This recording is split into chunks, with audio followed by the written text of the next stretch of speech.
Mi hermana anunció, durante mi fiesta de cumpleaños, ella perdió todo el dinero de la herencia de nuestros padres apostando a escondidas. Todos los invitados se alejaron, incómodos, pero cuando vieron quién estaba grabando todo detrás de la cortina, comenzó el caos. El rostro de Paloma se transformó en una máscara de crueldad mientras todas las miradas caían sobre mí. 30 personas que habían venido a celebrar mis 40 años ahora esperaban una explicación que no sabía cómo dar. No tengo que justificarme ante ustedes, logré decir mientras apretaba la servilleta entre mis dedos hasta que mis nudillos se pusieron blancos. Paloma soltó una risa que atravesó el silencio como un cuchillo. Era la misma risa que usaba cuando éramos niñas y conseguía que me castigaran por sus travesuras. ¿No? ¿No tienes que explicar cómo desaparecieron 5 millones de pesos? ¿Por qué sigues viviendo en ese apartamento miserable y manejando ese coche destartalado si supuestamente recibiste la mitad de la fortuna de nuestros padres? Mi cuñado Joaquín carraspeó, visiblemente incómodo, mientras intentaba calmar a Paloma tomándola del brazo, pero ella se zafó con un movimiento brusco. Déjame, Joaquín. Ya es hora de que todos sepan la verdad sobre la pobre Constanza. La mosquita muerta que todos adoran, la hija ejemplar, escupió las palabras como si fueran veneno. Mientras lloraba la muerte de papá y mamá, se gastaba la herencia en los casinos de Monterrey. Mírenla, ni siquiera puede negarlo. No podía negarlo porque la acusación me había dejado sin palabras. La mitad de los invitados eran familiares que me habían visto crecer. La otra mitad, amigos que creía conocer bien. Todos me miraban como si de repente me hubiera convertido en una desconocida. Mauricio, mi novio de 8 meses, se acercó a mí con el ceño fruncido.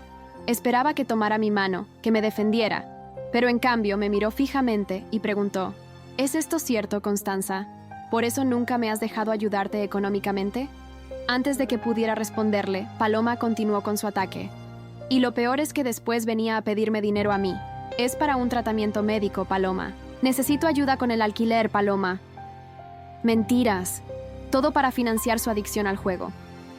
Mi tío Gerardo, hermano de mi padre, y el patriarca familiar desde su muerte, se levantó con dificultad apoyándose en su bastón. A sus 72 años, su voz aún comandaba respeto. Esto es suficiente, Paloma. Si tienes acusaciones, deberías haberlas discutido en privado, no arruinar la celebración de tu hermana. ¿Privado?, respondió Paloma con desdén. Ella nos ha estado robando a todos en privado durante años. ¿Saben cuánto dinero le he prestado yo sola? Más de 200,000 pesos, dinero que nunca volveré a ver. Mi prima Diana, quien siempre había sido como una hermana para mí, se acercó y me abrazó por los hombros. Constanza, ¿quieres que nos vayamos?, susurró en mi oído. Negué con la cabeza. Ya estaba cansada de huir. Durante 2 años había guardado silencio. Había aguantado las manipulaciones de Paloma, sus mentiras, sus pequeñas humillaciones. Pero esto era demasiado. Entonces, Mauricio hizo algo inesperado. Caminó decidido hacia el fondo del salón y tiró de las pesadas cortinas de terciopelo rojo que cubrían una de las paredes. Detrás estaba Santiago Torres, un conocido periodista de investigación, con una cámara profesional grabándolo todo. El silencio que siguió fue ensordecedor. La expresión de Paloma cambió del triunfo a la confusión y luego al miedo en cuestión de segundos. ¿Qué significa esto?, exigió mi tío Gerardo con voz autoritaria. Santiago Torres, sin inmutarse, bajó su cámara y respondió. Fui contratado por la señora Paloma Vidal para documentar lo que ella llamó la intervención a una adicta al juego. Me dijo que su hermana había dilapidado una fortuna y que esta confrontación era por su bien. ¿Un periodista? La voz de Paloma tembló por primera vez esa noche. Yo no contraté a ningún periodista. Santiago Torres sacó una tarjeta de presentación y se la entregó a mi tío Gerardo. Santiago Torres, periodista de investigación del programa Verdades Ocultas. Tengo los correos electrónicos, los contratos firmados y las transferencias bancarias que lo prueban, señora Vidal. La sala se convirtió en un hervidero de murmullos y miradas acusatorias, pero esta vez dirigidas a Paloma. Joaquín se alejó de su esposa como si de repente fuera una desconocida. Incluso sus hijos adolescentes, Mariana y Felipe, la observaban boquiabiertos desde un rincón. «Esto es absurdo». Paloma intentó recuperar el control. «Este hombre está mintiendo. Constanza seguramente lo contrató para desviar la atención de sus problemas. Mi tía Lucila, siempre la más directa de la familia, Se levantó de su asiento. ¿Por qué habría un periodista profesional de arriesgar su carrera mintiendo sobre algo tan fácil de comprobar? Preguntó, cruzándose de brazos. Paloma, ¿qué estás tramando realmente? Sentí una extraña calma apoderarse de mí mientras me levantaba y caminaba hacia el centro de la sala. Durante años había sido el blanco de las manipulaciones de Paloma, siempre a la sombra de su aparente perfección. La hermana mayor ejemplar, empresaria exitosa, madre de 2 hijos, esposa del prestigioso abogado Joaquín Herrera. Mientras yo, la soltera, la que trabajaba en una editorial ganando un salario modesto, era vista como la oveja negra. La herencia, dije finalmente, rompiendo mi silencio. Nunca hubo 5 millones de pesos. Todas las miradas se volvieron hacia mí. ¿De qué hablas?, preguntó mi tío Gerardo, frunciendo el ceño. Yo mismo estuve presente cuando se leyó el testamento. El testamento declaraba que los bienes se dividirían equitativamente entre Paloma y yo, confirmé. Pero cuando murieron papá y mamá, descubrimos que habían hipotecado la casa para salvar la empresa de Paloma tras sus malas inversiones. No quedaba casi nada. Paloma dio un paso hacia mí, su rostro ahora rojo de ira. «¡Eso es mentira!», gritó. «Estás inventando esto para cubrirte». Santiago Torres habló de nuevo, con esa voz calmada y profesional que usan los periodistas cuando saben que tienen la verdad de su lado. Tengo copias de los documentos bancarios que muestran 3 transferencias de $1 millón cada una de las cuentas de sus padres a empresas fantasma vinculadas a Inmobiliaria Vidal S.A., la compañía de la señora Paloma, en los 6 meses previos a su fallecimiento. El rostro de mi tío Gerardo se ensombreció. Siendo el albacea del testamento, debería haber sabido esto. ¿Es esto cierto, Paloma?, preguntó con voz grave. Mi hermana parecía acorralada. Miró a su alrededor, buscando apoyo, pero solo encontró rostros confundidos y decepcionados. Incluso Joaquín parecía horrorizado. «No entiendes nada, tío», dijo, con un tono suplicante que nunca antes le había escuchado. La constructora estaba al borde de la quiebra. Le pedí ayuda a papá. Él entendió que era una inversión, no un regalo. «¿Y por qué no aparece en el testamento?», insistió mi tío. «¿Por qué esas empresas fantasma?». Ramón y Beatriz nunca hubieran ocultado algo así. Fue entonces cuando Joaquín, visiblemente conmocionado, intervino. «Paloma, ¿qué hiciste?». Su voz se quebró. «Me dijiste que tu padre te había dado ese dinero como un adelanto de la herencia, que todo estaba documentado». «Y lo estaba», respondió ella a la defensiva. «Firmaron un contrato de préstamo, pero…». Se detuvo, consciente de que se estaba hundiendo más. «¿Pero qué?», exigió mi tío. «Pero nunca lo registramos oficialmente», admitió finalmente. «Era un acuerdo privado». Santiago Torres sacó un documento de su maletín. «¿Se refiere a este acuerdo?», preguntó, mostrando un papel amarillento. «El que tiene la firma falsificada de su padre, según 3 peritos calígrafos independientes». El jadeo colectivo fue como una ola que recorrió la sala. Paloma palideció. «No es cierto», murmuró, pero su voz ya no tenía convicción. Me acerqué al periodista y tomé el documento. Allí estaba, la supuesta firma de mi padre, pero incluso yo podía ver que no se parecía a la auténtica. Papá siempre hacía un pequeño rizo en la R de Ramón, un detalle que faltaba en esta versión. «Paloma», dije con una calma que no sabía que tenía, «falsificaste la firma de papá para robar su dinero y luego me acusaste a mí de dilapidar una herencia que nunca existió». «No lo entiendes», respondió ella, ahora con lágrimas en los ojos. «Iba a devolverlo todo, pero entonces tuvieron el accidente. No pude. No sabía cómo explicarlo». Joaquín se acercó a su esposa con una expresión de horror y decepción. «¿Me estás diciendo que defraudaste a tus propios padres? ¿Que todo nuestro patrimonio está construido sobre un robo?» «No fue un robo», insistió Paloma, pero su argumento sonaba cada vez más débil. «Fue un préstamo informal. Tenía toda la intención de pagarlo. Con mi parte de la herencia», completé. «Por eso montaste todo este teatro. Necesitabas una explicación de por qué solo tú te beneficiaste del dinero». Mi tío Gerardo se acercó con paso lento pero firme. «Paloma, te hice una pregunta directa cuando revisamos el testamento. Te pregunté si Ramón o Beatriz te habían adelantado alguna parte de la herencia. Mirándome a los ojos, me dijiste que no». Paloma desvió la mirada, incapaz de sostener la de mi tío. «No podía decir la verdad», susurró. «Todo se habría venido abajo». La fiesta terminó abruptamente después de aquella revelación. Mi tío Gerardo, visiblemente afectado, anunció que revisaría todo el proceso de herencia. Los invitados se fueron retirando. algunos abrazándome con pesar, otros demasiado conmocionados para hacer más que despedirse con un gesto. Pasé la noche en casa de Diana, incapaz de regresar a mi apartamento. Me sentía entumecida, como si todo lo ocurrido hubiera pasado en una película y no en mi propia vida. Mauricio se quedó a mi lado, sosteniéndome en silencio cuando las lágrimas finalmente llegaron. No puedo creerlo, repetía una y otra vez.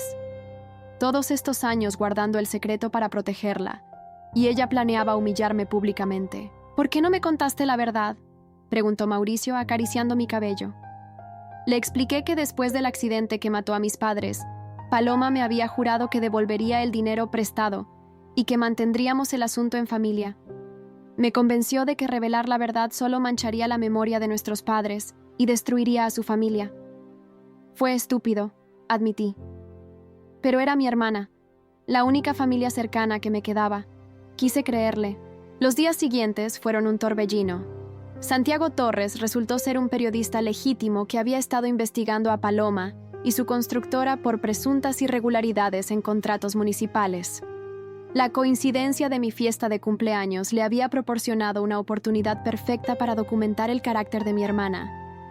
Mi tío Gerardo cumplió su palabra. Contrató a un equipo de auditores y abogados para revisar todos los documentos relacionados con la herencia. Lo que descubrieron fue aún peor de lo que imaginaba. No fueron 3 millones lo que tomó Paloma, me explicó mi tío una semana después, sentados en su despacho. Fueron 4.200.000 pesos en total, a través de diferentes transferencias y empresas fantasma. Prácticamente vació las cuentas de tus padres antes del accidente. Sentí un nudo en el estómago. ¿Y el resto? El testamento mencionaba la casa, los ahorros. La casa estaba hipotecada, como ya sabías. Los ahorros eran apenas 800.000 pesos, que se dividieron entre las dos. ¿Lo recibiste, no? Asentí. Ese dinero me había permitido mantenerme a flote durante el último año, mientras lidiaba con el duelo y buscaba estabilidad. Constanza, dijo mi tío, tomando mis manos entre las suyas. Esto es un asunto penal. Paloma falsificó documentos, defraudó a tus padres. La fiscalía querrá hablar contigo. Sentí como si me hubieran arrojado un balde de agua fría. ¿Quieres que denuncie a mi hermana? No depende completamente de ti. Santiago Torres entregó toda su investigación a las autoridades. El proceso ya está en marcha. Esa noche, mientras intentaba asimilar todo, recibí una llamada de Joaquín. Su voz sonaba exhausta, derrotada. Constanza, necesito verte. Es importante. Acordamos encontrarnos en un café discreto al día siguiente. Cuando llegué, Joaquín ya estaba allí, con ojeras pronunciadas y el traje arrugado, muy lejos de su habitual apariencia impecable. No sabía nada, fue lo primero que dijo. Te lo juro por mis hijos. Asentí. Siempre había apreciado a Joaquín, un hombre trabajador y honesto que adoraba a sus hijos. Te creo, respondí sinceramente. He revisado todas nuestras cuentas, todas las inversiones. Continuó, pasándose una mano por el pelo canoso. Todo está contaminado, Constanza. La casa, los coches, las acciones en la constructora, todo se compró o se mantuvo con ese dinero. ¿Qué vas a hacer?, pregunté, temiendo su respuesta. Joaquín sacó un sobre y lo deslizó sobre la mesa. Voy a divorciarme de Paloma. No puedo seguir casado con alguien que ha hecho esto, pero antes quiero que aceptes esto. Abrí el sobre. Dentro había un cheque por 2 millones de pesos. Joaquín, no puedo. Es la mitad de lo que pude liquidar de mis activos personales, me interrumpió. No es todo lo que te corresponde, pero es un comienzo. El resto vendrá cuando venda mi parte de la constructora. Pero tus hijos... Mis hijos entenderán que no podemos construir nuestro futuro sobre un robo, dijo con firmeza. Ya hablé con ellos. Están conmocionados, pero son buenos chicos. Mariana incluso quiere verte, pedirte perdón por cómo te ha tratado. Me quedé mirando el cheque, incapaz de procesarlo todo. ¿Y Paloma?, pregunté finalmente. Joaquín desvió la mirada. Está devastada. Dice que lo hizo por la familia, que iba a devolverlo todo. Sacudió la cabeza. Lo mismo que te dijo a ti. Pero ahora hay una investigación formal. Podría enfrentar cargos serios. Sentí una punzada de compasión, a pesar de todo. Es la madre de tus hijos. Y siempre lo será, respondió con tristeza. No quiero que vaya a la cárcel, Constanza, por los niños. Pero tampoco puedo fingir que esto no pasó. El café se había enfriado. Afuera, la vida seguía su curso, ajena al drama que estábamos viviendo. Personas que entraban y salían, risas, conversaciones normales. ¿Qué quieres que haga?, pregunté. No puedo decirte qué hacer, respondió Joaquín. Tienes todo el derecho a buscar justicia. Solo te pido que consideres que cualquier decisión afectará a Mariana y Felipe. Esa noche no pude dormir. Las palabras de Joaquín daban vueltas en mi cabeza. Pensé en mis sobrinos, a quienes quería a pesar de la distancia que Paloma había impuesto entre nosotros. Pensé en mis padres, en lo que hubieran querido. A la mañana siguiente recibí otra llamada inesperada. «¿Constanza? Soy Mariana. Tía Constanza. ¿Podemos hablar?» Mariana me esperaba en un parque cerca de su escuela. Antes de continuar, permítanme hacer una observación. Esta es una historia original del canal TS Triálogos. Si la estás escuchando desde otro canal, significa que esta historia fue robada de nuestro canal. Si te gustó esta historia, suscríbete a TS Triálogos para ver las mejores historias. A sus 17 años, era el vivo retrato de mi madre. La misma sonrisa tímida, los mismos ojos inquietos. Cuando me vio llegar, se levantó del banco y corrió hacia mí. Su abrazo me tomó por sorpresa. «Lo siento tanto», dijo entre lágrimas. «Todo lo que mamá nos hizo creer sobre ti, que eras irresponsable, que desperdiciabas tu vida». Le devolví el abrazo, sintiendo un nudo en la garganta. «No es tu culpa, Mariana. Eras una niña». Nos sentamos en el banco. Mariana miraba sus manos mientras hablaba. «Papá nos contó todo. Felipe está destrozado. No quiere salir de su habitación». Hizo una pausa. «¿Es cierto que mamá podría ir a la cárcel?». La pregunta me golpeó como un puñetazo. La realidad de la situación, vista a través de los ojos de una adolescente que, a pesar de todo, amaba a su madre. «Es una posibilidad», respondí con sinceridad. «Lo que hizo es grave. ¿Incluso si devuelve el dinero?». Suspiré. Las cosas nunca eran tan simples. «No lo sé, Mariana. Las autoridades están investigando. No depende solo de mí». Mariana asintió, limpiándose las lágrimas. «Ella está mal, tía. Nunca la había visto así. No come, no duerme». Se detuvo, como si dudara en continuar. «Me pidió que te diera esto». Me entregó un sobre. Dentro había una carta escrita a mano y unas llaves que reconocí inmediatamente. Las de la cabaña en la sierra que mis padres tanto amaban. «¿Qué es esto?», pregunté confundida. «Mamá dice que la cabaña nunca se incluyó en la hipoteca, que es tuya por derecho». Las llaves estaban en la caja fuerte, junto con los documentos de propiedad. Mi corazón dio un vuelco. La cabaña era el refugio favorito de mis padres, donde pasamos tantos veranos felices. Siempre asumí que se había perdido con todo lo demás. Abrí la carta con manos temblorosas. «Constanza, no espero tu perdón. Lo que hice es imperdonable, pero necesito que sepas la verdad completa. Cuando la constructora comenzó a tener problemas, acudí a papá. Él me prestó 1,000,000 de pesos, oficialmente, con un contrato que ambos firmamos. Pero no fue suficiente. Seguíamos hundiéndonos. Fue entonces cuando falsifiqué su firma para obtener más préstamos. Nunca pensé que morirían antes de que pudiera solucionarlo. Cuando ocurrió el accidente, entré en pánico. Si se descubría lo que había hecho, lo perdería todo. Mi empresa, mi reputación, quizás incluso a Joaquín y los niños. Te mentí. Te hice creer que no había herencia cuando en realidad yo la había tomado toda. Y luego, para asegurarme de que nadie sospechara, comencé a difundir rumores sobre tus supuestos problemas con el dinero. La cabaña es tuya. Siempre lo fue. También he transferido a tu nombre las acciones que me quedaban en la constructora. No es suficiente, lo sé, pero es un comienzo. Voy a entregarme a las autoridades mañana. Les contaré toda la verdad. No permitiré que sigas cargando con las consecuencias de mis acciones. Paloma. Levanté la vista, aturdida. Mariana me observaba con una mezcla de miedo y esperanza. ¿Va a entregarse?, pregunté. Mariana asintió. Esta mañana fue a la fiscalía con papá y su abogado. Dijo que tenía que hacer lo correcto por una vez. No supe qué sentir. Rabia, tristeza, alivio. Todo se mezclaba en un torbellino confuso. ¿Qué pasará ahora con ustedes?, pregunté, pensando en mis sobrinos. Nos mudaremos a un apartamento más pequeño. Papá dice que tenemos que empezar de nuevo, con honestidad. Mariana hizo una pausa. Me gustaría que fueras parte de nuestras vidas, tía. Te hemos extrañado, aunque no lo supiéramos. Esa tarde, conduje hasta la cabaña. Estaba exactamente como la recordaba. El pequeño porche de madera, las ventanas con cortinas azules, el jardín algo descuidado pero aún hermoso. Al entrar, el aroma a pino y los recuerdos me golpearon con fuerza. Aquí estaba mi verdadera herencia. No el dinero, sino los momentos compartidos con mis padres.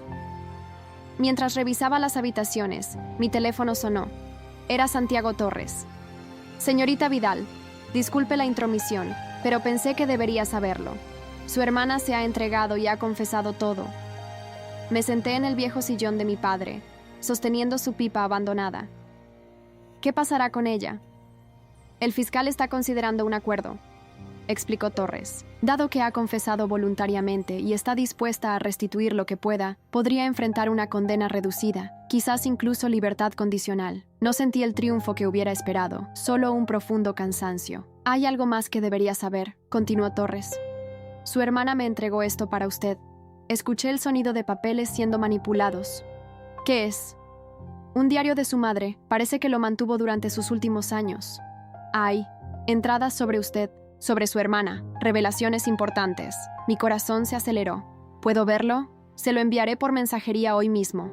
El diario llegó al anochecer. Me senté en el porche, con una manta sobre las piernas, y comencé a leer. La letra pulcra de mi madre llenaba las páginas con reflexiones, preocupaciones y secretos que nunca compartió en vida. Una entrada, fechada 3 meses antes del accidente, me dejó sin aliento. He descubierto algo terrible. Ramón está devastado.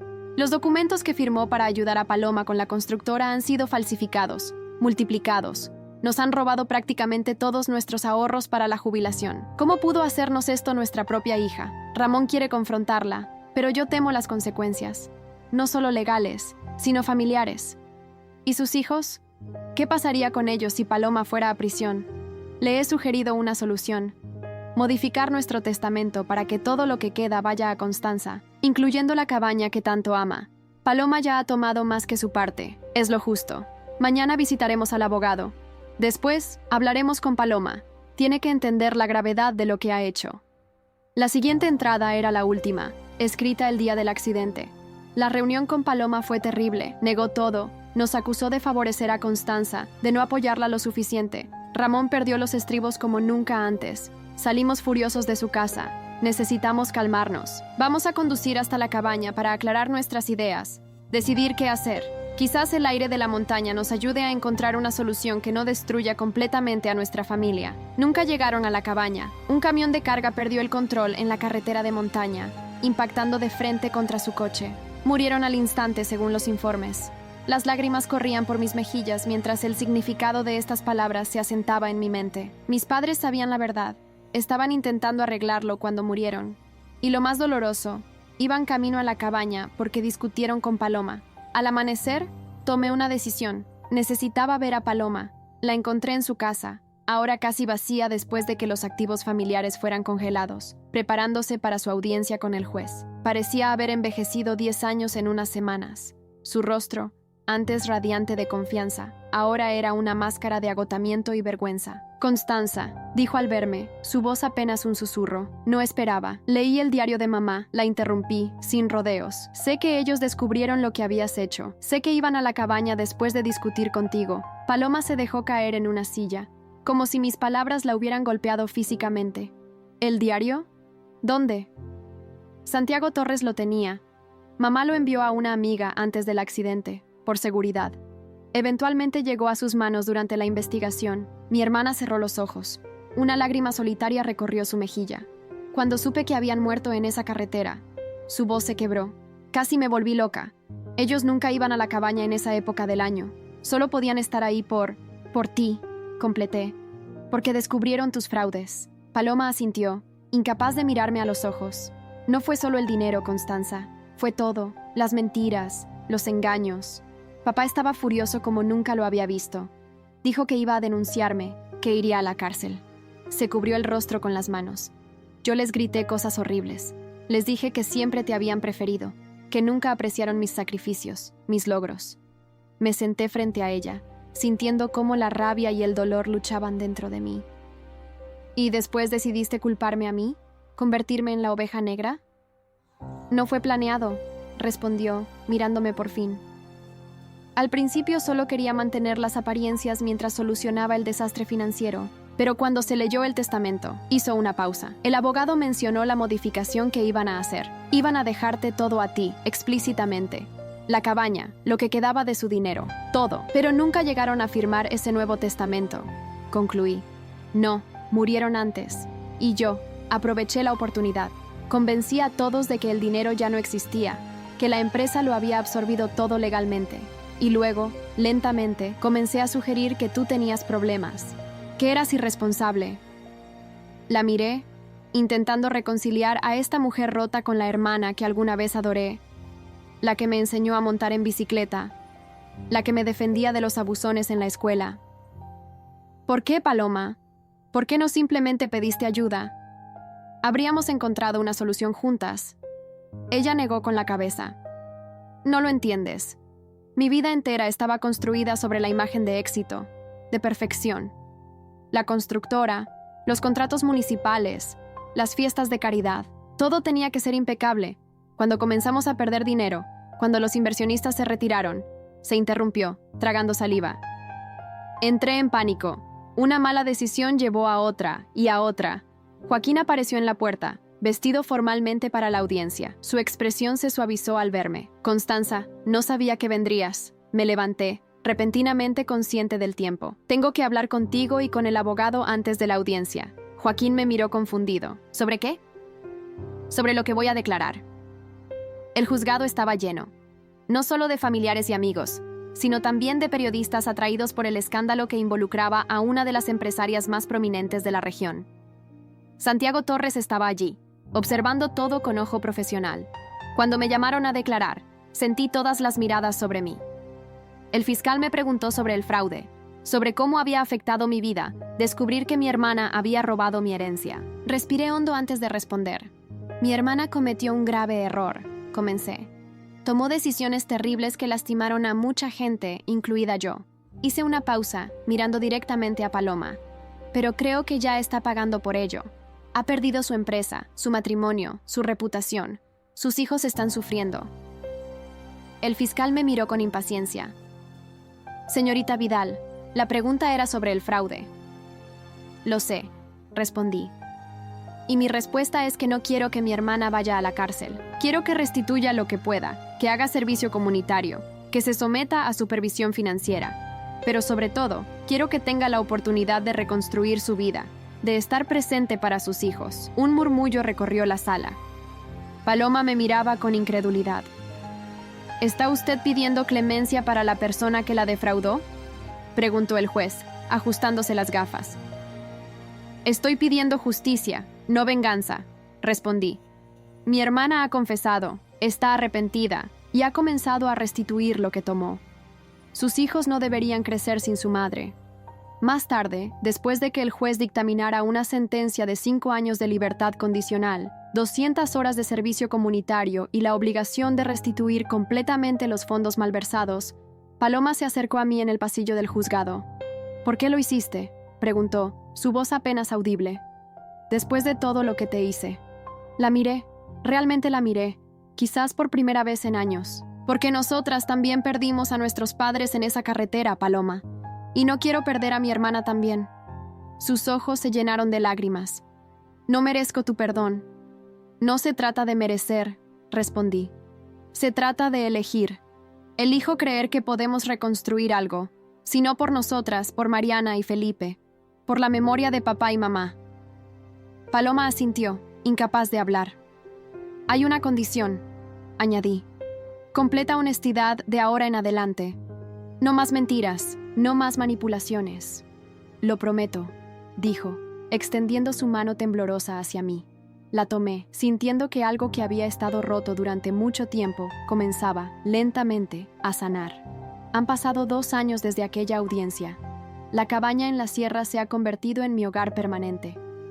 Renuncié a mi trabajo en la editorial y abrí un pequeño negocio de diseño gráfico que puedo gestionar desde aquí, rodeada de los recuerdos de mis padres y la paz de las montañas. Mauricio se mudó conmigo 6 meses después. Nos casamos en el jardín de la cabaña, una ceremonia íntima con solo nuestros seres queridos. Paloma fue mi dama de honor, un gesto simbólico de reconciliación que significó más de lo que las palabras podrían expresar. Mi relación con mis sobrinos florece. Mariana acaba de comenzar la universidad, estudiando Derecho como su padre. Felipe viene a la cabaña casi todos los fines de semana enamorado de la naturaleza y la tranquilidad. Estamos construyendo la familia que debimos ser siempre. Paloma sigue cumpliendo con su libertad condicional. Trabaja en una fundación que ayuda a pequeños empresarios en dificultades financieras, enseñándoles a manejar sus negocios con transparencia y responsabilidad. La ironía no se le escapa, pero ha encontrado un propósito en transformar su experiencia dolorosa en algo útil para otros. Joaquín y ella firmaron el divorcio, pero mantienen una relación cordial por el bien de sus hijos. Él ha vuelto a su práctica legal, especializado ahora en casos de fraude corporativo. A veces me pregunto si su nueva dirección profesional es una forma de exorcizar sus propios demonios. El diario de mi madre descansa en mi mesita de noche. Lo leo de vez en cuando, encontrando consuelo en sus palabras, descubriendo nuevas capas de la mujer que fue.